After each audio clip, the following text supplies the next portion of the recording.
Hey guys, Ronnie here, and today I'm going to bring you another tutorial on the back handspring.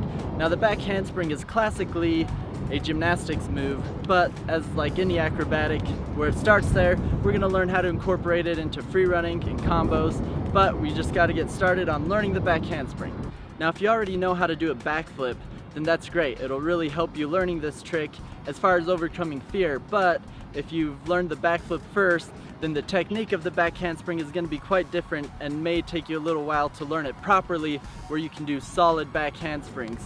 And so if you haven't learned a backflip, that's okay. You can start out with the back handspring.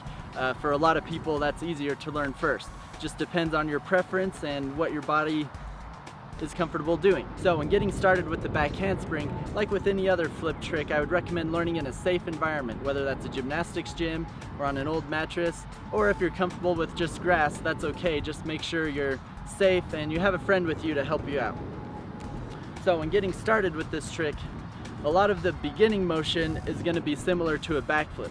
How we're going to have a set, we're going to be jumping, and we're going to be swinging our arms.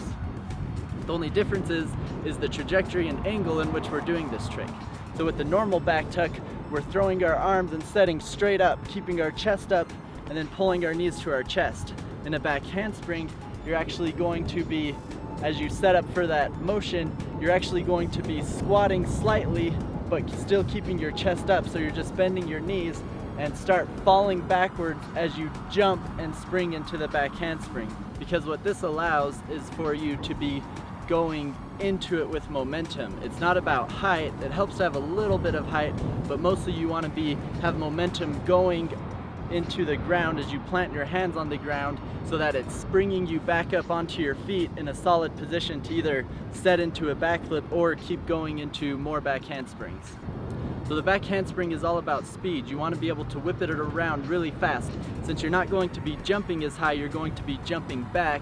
You want to be able to whip back and spot where you'll be planting your hands on the ground so that it's giving you that momentum. If you go jump too high with a back handspring, then you're going to be falling onto your hands, which means you're not going to be getting proper power to spring back up onto your feet. If you're going too low on a back handspring, then it's going to take a lot more strength to push yourself up. So there's this balance where you want to be low but be whipping around fast enough so that as you plant your hands, you're quickly bringing your feet back around. So the techniques in order that your body will be doing to do the back handspring starts with the setup. You're going to bring your arms back to get a good whip, and then as you go to start rocking into the back handspring, you're going to bend your knees but keep your back straight. You don't want to lean forward like this. You want to make sure you're falling backwards, like you're sitting in a chair, falling backwards. The reason you want to do that motion is it'll make sure you're going back and not up. And then from there, as you sit and start leaning back, you're going to be whipping your arms as you're jumping. Make sure you're jumping from your toes, and then as you're whipping, you're going to be spotting the ground. And ideally, you want to be jumping to the ground with your hands so that you can get momentum and power to spring you back to your feet. And as you do that, you want to keep your feet together and keep everything close and tight, because the stronger and tighter your body is, the more power you'll have to be able to whip your back handsprings around. Something you can practice is the simple handstand jump to your feet.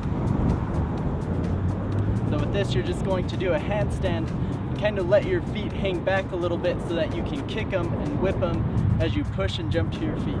Now when doing a back handspring, to go into another back handspring, you don't want to land straight up. You want to land it in a kind of falling seated position again, so that you can keep that motion going.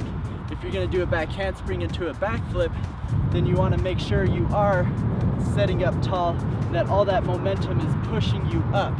So that whip, that backwards whip of the back handspring is going to block against the ground with your feet, and as you jump, it's going to force you to get extra flip and height. And that's how you see people do really high backflips or double backflips out of back handsprings. Now if this is your first acrobatic trick you're learning, I recommend that you have a spotter for the back handspring, because things can still go wrong. If you don't know exactly what you're doing with your body, you can still land on your head and get hurt. So it's good to have someone who can stand next to you and help put support on your lower back and help flip your legs over as you go into it. That'll just help prevent you from landing on your head. It won't necessarily mean you'll land it, but it'll just be an extra safety precaution if you need it. And I'd recommend just getting all the safety precautions you can with anything, because it's not worth it if you get hurt learning a new trick.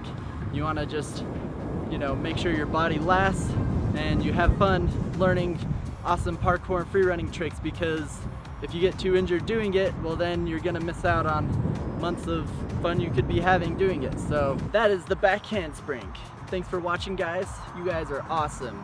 I'm truly grateful for all of you who are subscribed and watch my videos and just give me love and support in everything I do, because I really feel it. It's much appreciated. And I hope you guys have fun and are safe training parkour. And I'll see you next time in either a tutorial or another fun training video. Thanks for watching.